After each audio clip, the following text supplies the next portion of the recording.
Pasaulio pasakos. Mergaitė su degtukais. Buvo naujųjų metų išvakarės.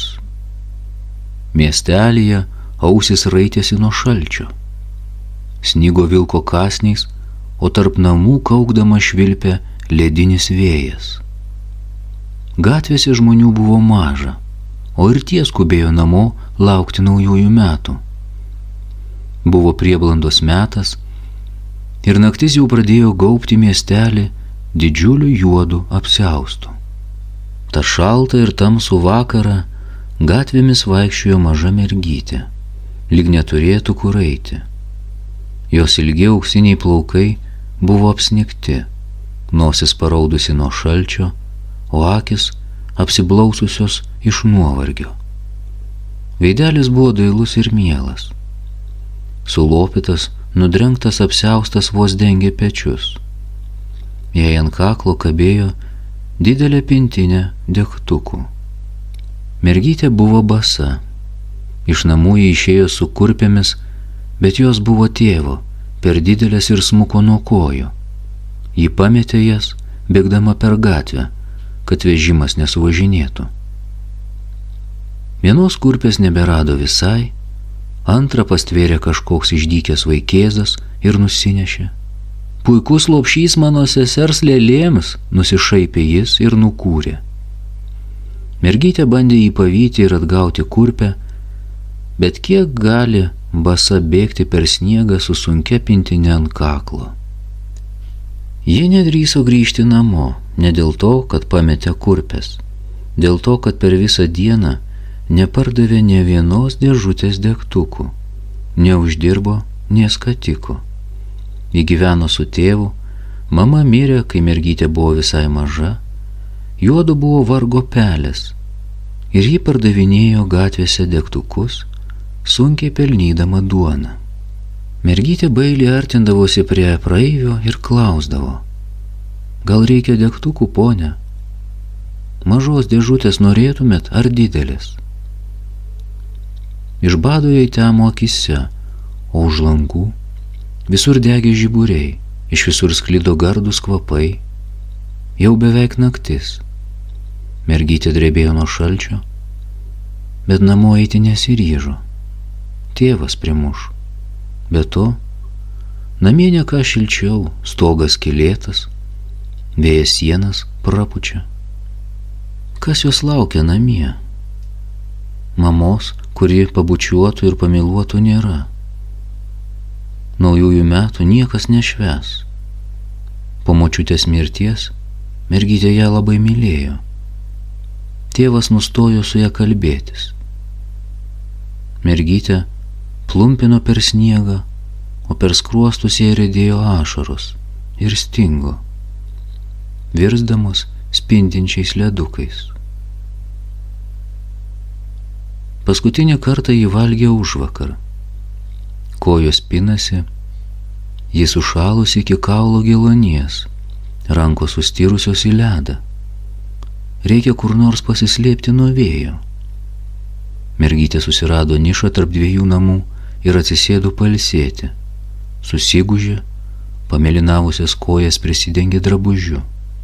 Nesušilo.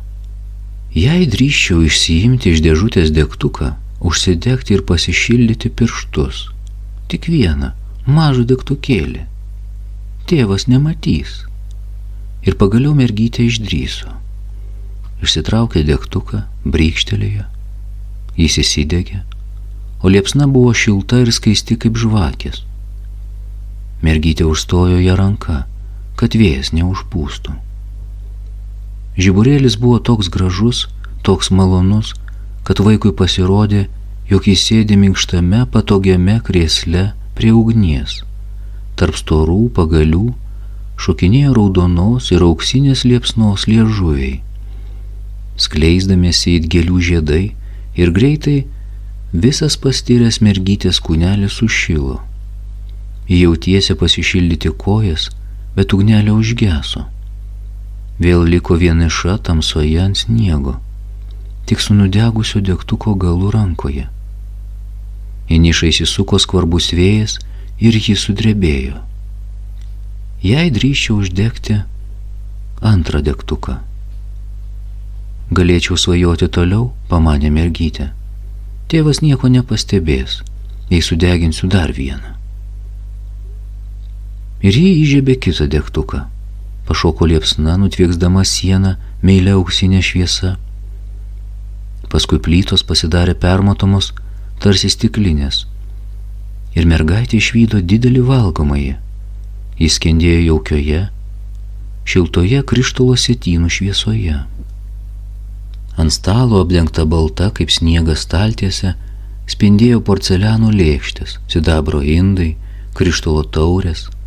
Stalo viduryje gardžiai kvepėjo keptas kalakutas, apdėtas miltingomis bulvėmis.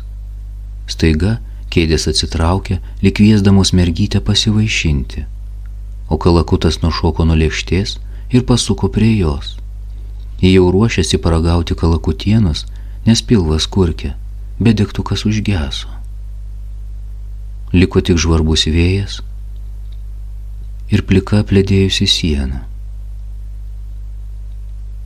Svajonė buvo tokia stebuklingai graži, kad mergytė dar labiau nusiminė. Ji troško svajoti toliau. 2 degtukai ar 3 degtukai. Koks skirtumas?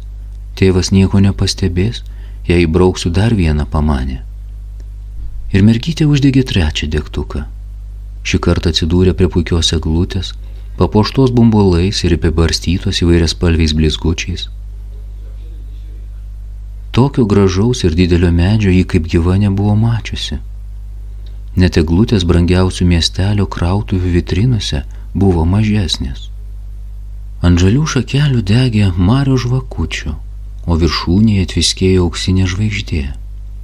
Po eglute buvo daug dovanėlių, suvyniotų į žvilgantį spalvotą popierių. Mergytė ištiesė rankas, bet degtukas ir vėl užgeso. Tačiau šį kartą žvakutės neišnyko. Jos ėmė kilti dangų vis aukštyn ir aukštyn, kol susiliejo su žvaigždėmis. Paskui viena, spindinti ryškiausiai, ėmė kristi, o ją įkandin juodoje naktyje driekėsi ugnies uodega.